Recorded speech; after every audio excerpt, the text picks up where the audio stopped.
Outer Orange.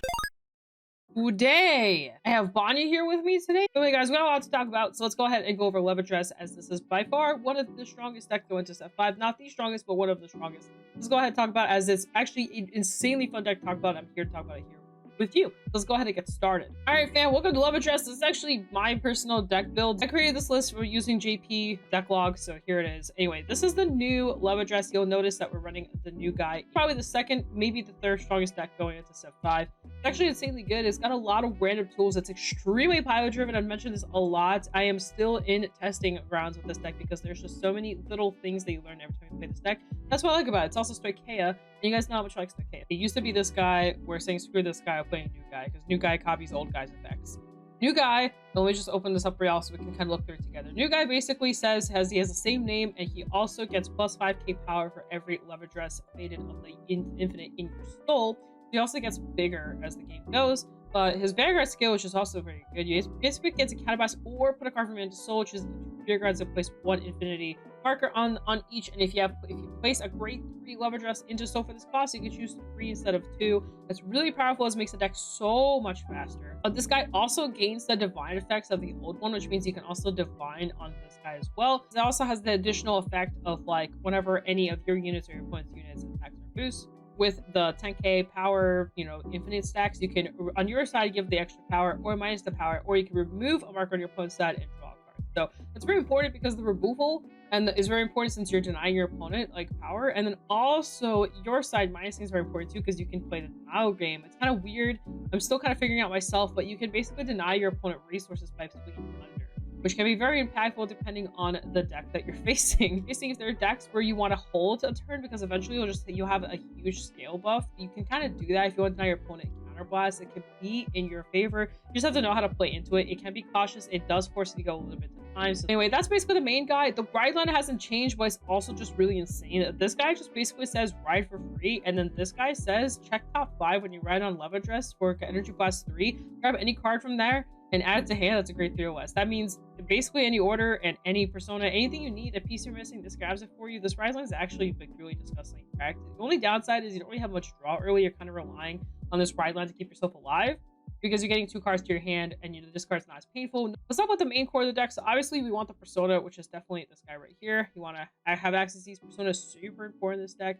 You also want to run the old one because you can show him into soul, gain effects. Also, sometimes on a rare occasion you might have to ride him just to get the persona going, which is also very impactful. It'll vary from situation to situation, but you'll sometimes find yourself riding it since they can get each other's names, so you can get the persona to activate. So that's also very big. With the new Musketeer, this card is absolutely disgusting. You can so fast to call her out, and then on her swing you can retire another dude to then be able to draw a card, gave 10k, and retire herself. This card sounds bad on paper, but she's absolutely disgusting. She is so powerful because she just keeps recycling herself over and over again. Once you find one, you basically found them all. They're gonna just keep coming back. They're big beaters. This card is just nuts. You had an infinity marker on her, she gets even bigger than that. Yeah, this card is disgusting. The retire is also very impactful because of the bug lady thing right here, which is another new card we just got. So basically stands itself, and it can swing, and it gets an additional 5k, so you can boost with something, then stand it onto another put on a marker and stand it, and then it can attack again. So that's also very important. So you get some boosted attack. Magnolia also has a card like this, by the way. It's a little different. It's a little easier to proc. This one's a little harder. It's a bit more careful with it. After that, the deck stays exactly as what you knew it to be in the past. It doesn't really change much. But we're starting the grade 2 guy. This is the Scry guy. He basically says on play, strike top 2, 1 to hand, 1 to bottom. And then he also can attack from the back row. He also gets plus 5k. And then when he's on a field marker, he does additional 5k on his additional attack. So he just gets really big, really beefy. The Scry is insane. Any card to hand, bottom or top the other one, it's just such a good value because you can stack really good cards, you can stack triggers, you can basically go through your deck a little bit faster. It's a very, very powerful mechanic. But this girl just basically revives a dude, and then she gets power, and then you can counterblast for this effect. It's really good because she basically on 3 fitting markers just goes crazy. You can just fill a board out of nowhere, which is also very good.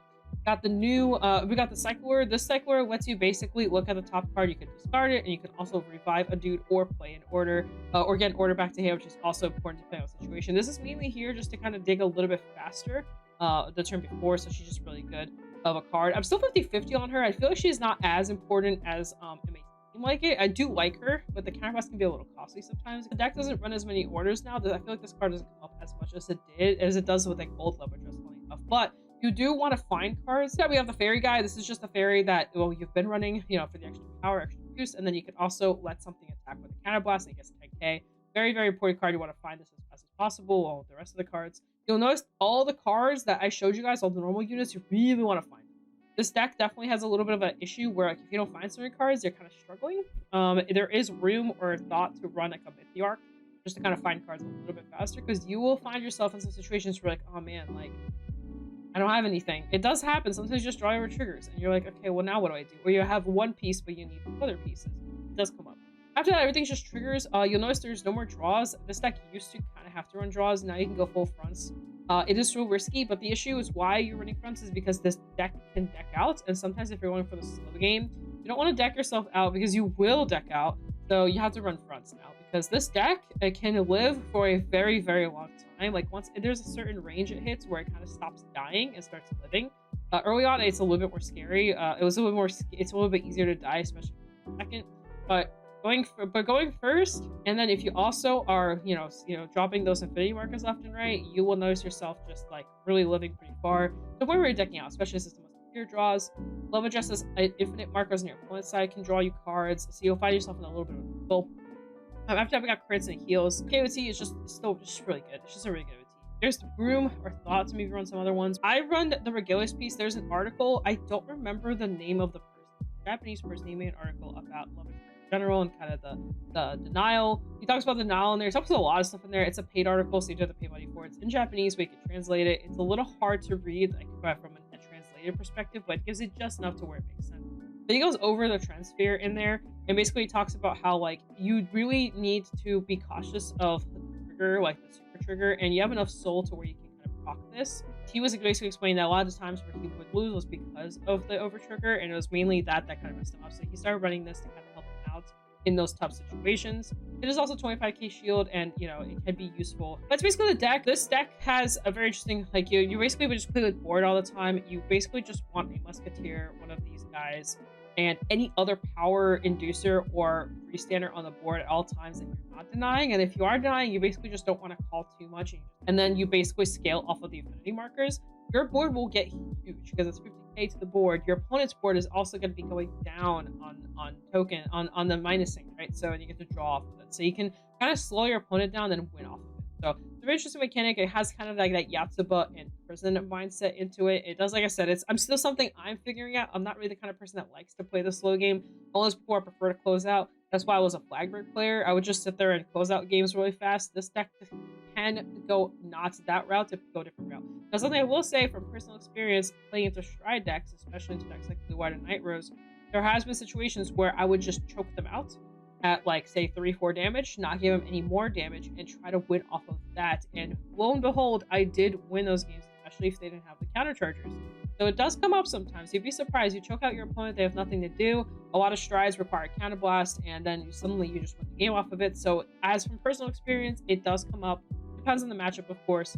Some matchups don't care. Some matchups don't need the counter charge. Some matchups do. I think that's all I have for this video. It's a little bit short, but I talked about a lot throughout the video, so I hope it's informative to you. I definitely think, if not the best deck, this is definitely one of the funnest decks that's come out for Stoicheia in a while.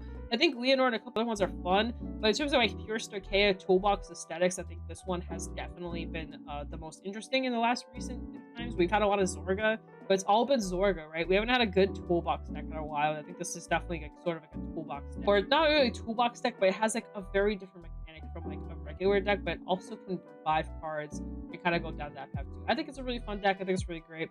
Hope you guys find it interesting too. Definitely one of my favorite decks. But that, guys, Step 5 is gonna be great. Really excited for it. Hopefully it's not just LEVIDRAS and Razeo mirrors. We'll have to see. But that, guys, hope you guys enjoyed this. 50 cards at shop, code if you're goodies. 50 you can find out you can get all your stuff there for Step 5. Use my code save some money. Helps me, helps a homie out. It's kind of the best of both worlds, right? So thank you guys so much for watching. I'm trying to get to 5k, so please like and subscribe. It really does help push the channel. We're almost there. I've actually been seeing a lot more new faces, and thank you so much for being able to be a part of my journey here together, enjoy the hobby we enjoy. You're part of my journey as well, so thank you so much for being here with me today. I really enjoy you guys commentating. But that, guys, peace out. Das Fernando. See you guys in the future video. Bye.